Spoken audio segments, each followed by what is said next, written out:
Hello, TV family. Welcome back to Ted and Vero TV. My name is Veronica, and this is my husband. Hi, I'm Ted. Thank you guys so much for joining us again on another episode. We are so glad to have you here every single week. So today we want to talk about a habit of ours, a habit that has been helpful to our marriage, and that is taking personal time. So sometimes in marriages, it's very difficult to constantly be around each other. Human beings can get on each other's nerve, whether you love each other to death. Let me tell you, you can get on each other's nerves. So it's very, very important to take time, personal time, where you are able to reflect, to gather your thoughts, to come back home and get together with your spouse again. We are not talking about separation. No, we are talking about personal time, whether it be 1 hour, 2 hours, or even a day. You go with your girlfriends to a nice spa or to a nice beach and come back refreshed so that you can be the best of yourself for your spouse. We can all get overwhelmed if we spend too much time with anybody. And eventually we're going to need to be filled up on the other side of things. So what are your hobbies? What were you doing before you got married that you really had dived into, that maybe the responsibilities of the marriage have forced you to, spend less time doing that thing? That might be a good way to spend time on your own, to spend your own personal time. So if somebody, say, enjoyed music a lot, and maybe you can't crank that stereo as often as you used to when you were single because, you're married now and you're both sharing the house and, you can't just dominate the entire space, with your records blaring. But this might be a good time to actually indulge in that. Yes. And to fill yourself back up with, the joy that you got from, say, listening to music. But it could be anything, it could be anything. So fill in that blank, pick that thing, and set that special time aside so that those nerves don't get too jangled and you don't end up having arguments over petty, silly things simply because all you really need is to take a little breather. A little breather. It truly helps. And I'll use this example. Like some people are at a company and they need a vacation, okay? They don't need to quit their job, but they need a vacation. But they are there pushing through. And eventually they give up thinking that they needed to quit their job. But actually what they needed was a little vacation. Human beings, the way we were created, it's good. We are meant to be around people, but it is also good to have space alone. I used to love black and white movies when I was single. Oh, I used to have a little escape every weekend. I'll go see a black and white movie. I haven't done that as much as I want to since I got married, but recently I find myself again into them. So I'm like, okay, this is something that I can actually get back into again. What else do I love doing? I love crocheting. So if I take time and be on the side and do my little crochet, and my husband is in his office working, it really helps me. When him and I come together, everything is just so peaceful because I have been able to refresh myself. I've been able to reflect on what I love doing and just like my life, to know that I'm not completely tied up, to him, that I also have my freedom here and there to do what I want to do as well. Yeah. Our commitment to one another is 150%. Yes. Or 1,000%. Or 1,000,000%, however you want to put it. We are 100% committed to each other, and we are completely in love and enjoying this marriage. So it doesn't have anything to do with, I can't stand this person anymore. It's simply the normal thing that people need. Occasionally, you just need to have a break. And it depends on your personality type too. You might need more of a break if you tend to be an antisocial type person versus somebody who actually derives their energy from being social.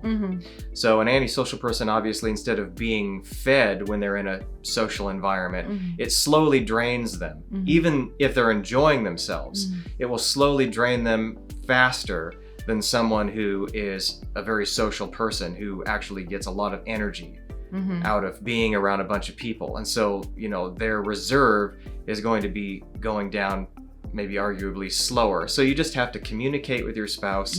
Learn what kind of a personality they are.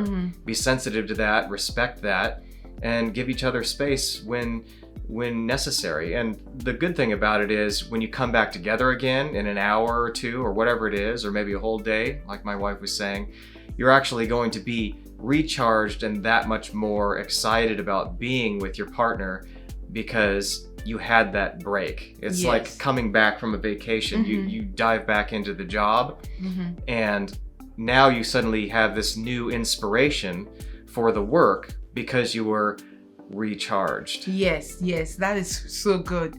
I know that when you have children, I'm laughing because when you have children, it's so difficult to do that. Like, listen, when you have kids, you can't take a break from your kids. It's 24/7. So when the kids go to bed, try and find time in there for yourself if possible. Like when they take naps, when they go to school, try and find time in there for yourself. Because I know a lot of my parent friends have told me that, listen, Veronica, when you have kids, literally your whole life is about them, which is so true and so important. I also do believe that here and there we can pinch in a little bit of time to go get our nails done, to go get, our eyebrows done, anything that we can do to refresh ourselves. Because if you are not better, then how can you be better for your kids or even for your husband? So make sure that you nurture yourself, prioritize your life, and then in that priorities, put yourself in there, because you are important and you are valuable, and your kids need you, your husband needs you.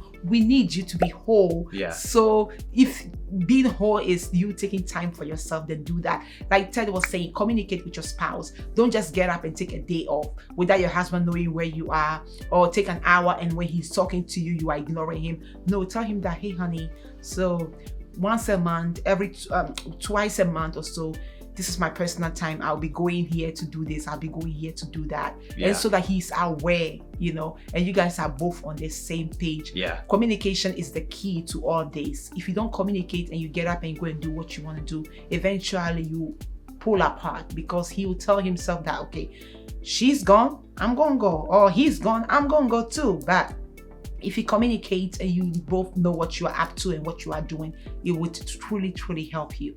No matter how in love you are, you don't want to be codependent with one another. You don't want this strange clinginess where you can't stand it if your spouse goes out with her friends. You can't stand being away from your spouse. It's not healthy at that point. You really need to be grounded in yourself. It's kind of the analogy, when you're boarding an airplane, they'll go through all of the emergency procedures should something happen.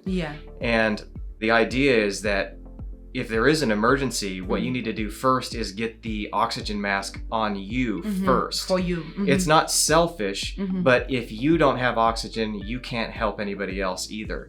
So you need to take care of yourself. And marriage can be a lot of work. You have to balance it out, work and play, and you don't want it to be all work. But no matter how well you are at balancing things, it can be a rough road. And that can be another reason why you might need to just take time for yourself, not altogether just because maybe you're a little burnt out with each other's company for a minute, but because everything you've been doing might just be grind, 40 hours a week, and then these projects, and then this business you're trying to start, and this and that, talking to friends, balancing family. And if you have kids, which we don't yet, but if you have kids, then there's taking care of the kids, cooking, cleaning, grocery shopping, on and on and on the list goes. So it can get to the point where it just feels like drudging grind. And that might be another good way to recharge, refuel, take some time for yourself, enjoy some self-care, spoil yourself a little bit, give yourself a little bit of room, and then come back and hit it again. Yes. Thank you so much for joining us today. We hope that this video was helpful. And as you are taking time for yourself, remember to focus on your mental health. Make sure that your mental health is intact. That is so important. It's something that we barely talk about in our communities. It's mental health. It is so important. Make sure that you are okay up here and up in here. And if you are not okay, seek for help. There are people out there willing to help you. There are counselors, therapists out there that you can talk to. Do not be afraid to open up to a therapist. Do not be afraid, to reach out to a trusted friend or a trusted family member for them to guide you in everything that you are going through. So thank you again for joining us on Ted and Vero TV. Don't forget to like, subscribe to this channel, and share our videos with your family and friends. God bless you so much. We love you. Thank you. Thank you. Bye-bye.